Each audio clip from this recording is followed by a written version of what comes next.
Hi friends, welcome or welcome back to my channel. My name is Kelly. I hope that you are doing well and that you are excited for spring and beautiful weather, hopefully.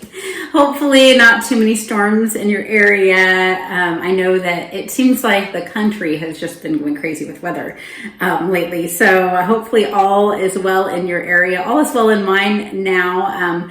Fortunately, we were supposed to get like baseball sized hail last night at like 10:15. They were saying that, and then, that threat passed, and in our area anyway, we were totally fine, didn't get any hail. So I'm going to share what my April TBR is, and I am keeping it really relaxed this month. And in a minute, I'm actually going to have you guys help me pick a book from my physical TBR, all the physical books that I have for myself that I have to read eventually.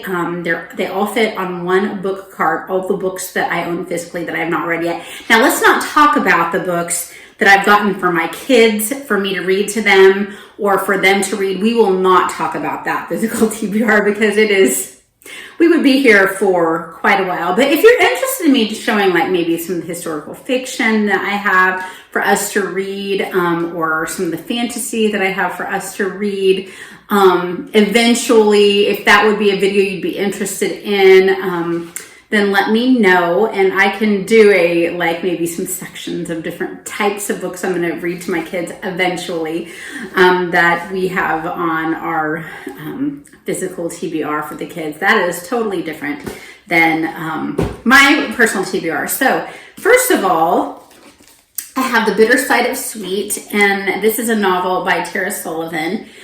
This is part of my real life book club. So we are reading around the world, and this is a book that takes place in Mali. Last time we did one that took place in Poland, so I don't know very much about this at all, except it is what everyone picked. And so these are the books that I have out from the library that I'll go over first that will probably be read sometime in April. This is Charlotte Mason she's been dead a long time, was an educator that had a very specific philosophy of education. There are lots of Charlotte Mason type private schools out there, but it is something that is very prevalent among homeschoolers. And we are kind of eclectic homeschoolers. I do love the Charlotte Mason, and I throw a lot of living books in. We don't do a whole lot of textbooks in our homeschooling. So she was all about living books that don't just spout facts out at you.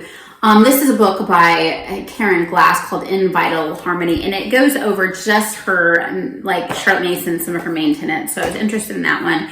And I don't know if this book will ever do me any good or not. This is called Homeschooling for College Credit, and it is by Jennifer Cook-DeRosa. This is the second edition. I don't know if this is the most current edition or not. I just got this at my Metropolitan Library. So this is a book that gives tips on how you can maybe do dual enrollment with your kids, clip out of things. I am not all about trying to rush a kid through their secondary education or through their trade school they might do. We are definitely not of the opinion that college is the only way, but we feel like preparation for the possibility of it, even if they at this moment in time don't feel like that is something they're going to do, is important as homeschoolers. So I'm looking at ways where, without rushing them to the end goal too quickly, maybe we might get some credits here and there. Like I said, I'm not sure if we will ever be applying the things that are talked about in this book or not, but just keeping our options open. Here's another library book. I would like to get this whole series. We just have the first book in the series. This is from the Chronicles of Prydain by Lloyd Alexander. We have absolutely loved the first two. This is just a series of books that are about, there's the assistant pig keeper who just becomes kind of a hero, and he has some companions that come along with him on his quests. And there is one character, there's actually a creature named Gurgi. And if there was a Disney movie that ever ticked us off, it was The Black Cauldron, which is the name of the second book in this series. Because Gurgi was like a little dog, and we were all picturing him as like a Chewbacca type creature. And he talks like this because this is the way I had Gurgi talk. He likes crunchings and munchings. And so we will never watch The Black Cauldron ever again. It is now our least favorite Disney movie and our least favorite adaptation ever because Gurgi was ruined for us in that. But I definitely love The Chronicles of Pride Dane. And then with my little guy, this is actually a book we own. I am reading, of course, Stuart Little by E.B. White. With my daughter, we're going to be continuing on with Nadine Brandis' first book in her trilogy, her dystopian trilogy, A Time to Die. And this is about a world where you have a clock that is eventually going to run out. And then I'm reading the second book in the Magisterium series with my son. And that is about, it's in his room and hers is in her room. And I didn't want to go in their rooms without permission. They are teenagers after all. So the Magisterium is a place where people, it's kind of almost like Harry Potter, but this is a kid that absolutely did not want to go.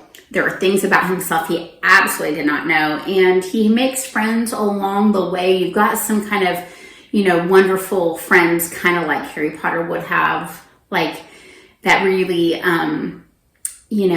make his stay at this magical school special. So I can't tell you too much without ruining the whole series, but I'm enjoying reading that with them. Now, that's all I have picked out. And as you can see, most of this is in regard to either educating my children or reading to my children. I only had one book that was really on me. So I'm going to show you my TBR cart and see if you guys can help me pick out a book. Okay, these are the books that have either been gifted to me or I've gotten at book sales.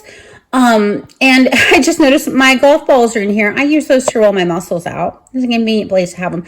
There will be a couple of books I give a caveat to that I might be buddy reading with other people, so that or they are not the first in a series.